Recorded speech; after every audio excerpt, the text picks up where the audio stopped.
What if your friend started a Minecraft SMP for a group of people and you were faced with the task of ending it, and no one could do anything to stop you?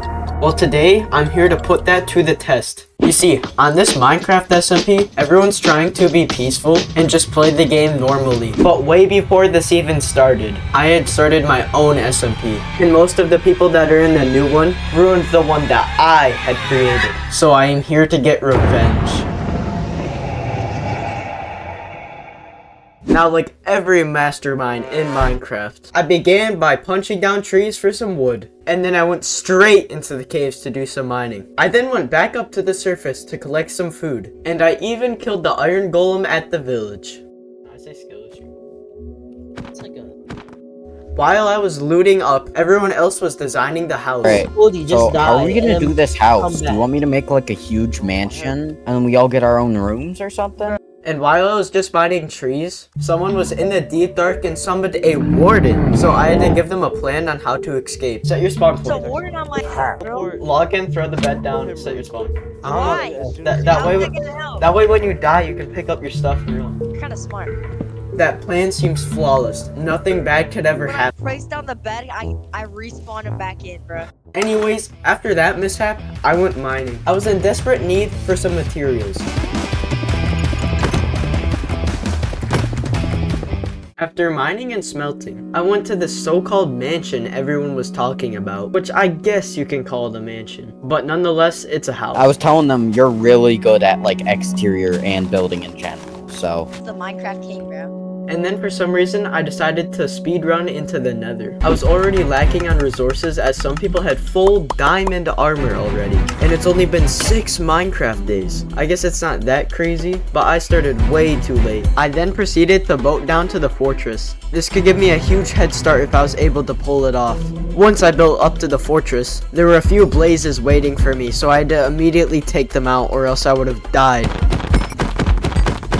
And one of the blazes dropped a blaze rod. This would save some valuable time at the blaze spawner, allowing me to leave even sooner. And while I was running through the fortress, I spotted 2 nether wart rooms. This would give me even more nether wart than before. I also managed to get a diamond in one of the chests, but that's when disaster struck. I had fallen into lava. Although I managed to log off just in time before falling in, I had to come up with a plan on how to get out of this position without dying.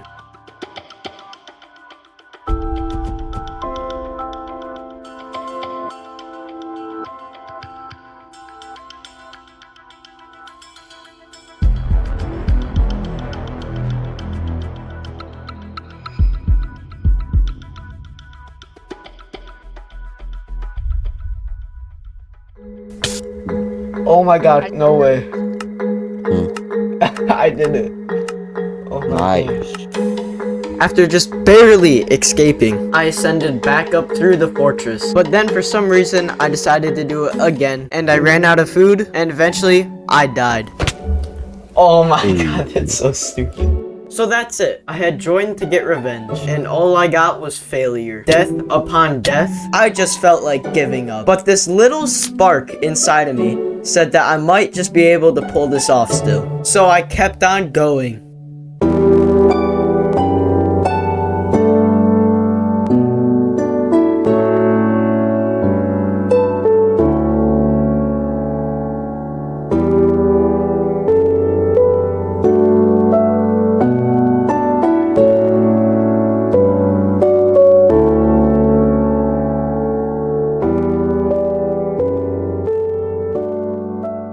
The first part to my perfect plan is to raid an ancient city and get all of the loot from it. This will give me some really overpowered items, one of those items being a notch apple. Even though that's pretty rare, it might still happen.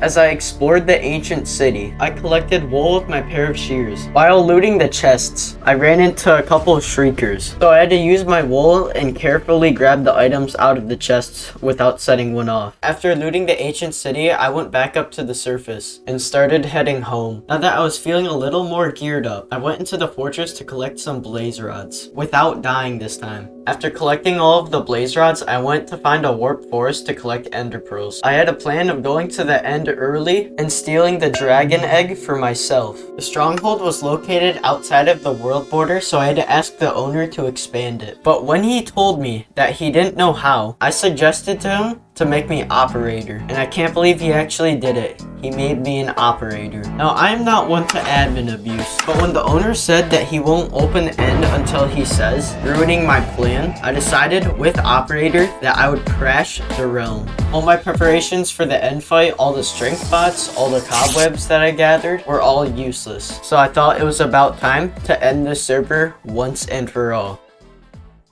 That was until I logged on one day. My base had been griefed. The bridge had been griefed. One of my friend's bases got griefed. An entire house was burnt down. Did someone already beat me to the task of ending the server? I had no clue what to think in that moment. But I realized this wouldn't change anything about crashing the server until I went to log on and do it. No one was on. Not a single soul. Just me. There was no point in crashing the server anymore. If no one would play it, then why would it care if I crashed it? And that's how these things usually go. No matter what I did, I could never get the goal that I wanted to accomplish. There was always something there to stop me. Although I didn't get what I wanted to, it wasn't always about this goal. It was about my journey to reach this goal. The friends I made, the late nights of staying up and just playing Minecraft, and just overall having fun playing this game. Not everyone can say that, and that I should have just been grateful for the things that I had, not just this whole scheme for revenge. And if you expected this video to have a happy ending, not every story has a happy ending. If you've enjoyed this video, make sure to press the like button. And if you want to see more, press the subscribe button. I'll see you in the next one.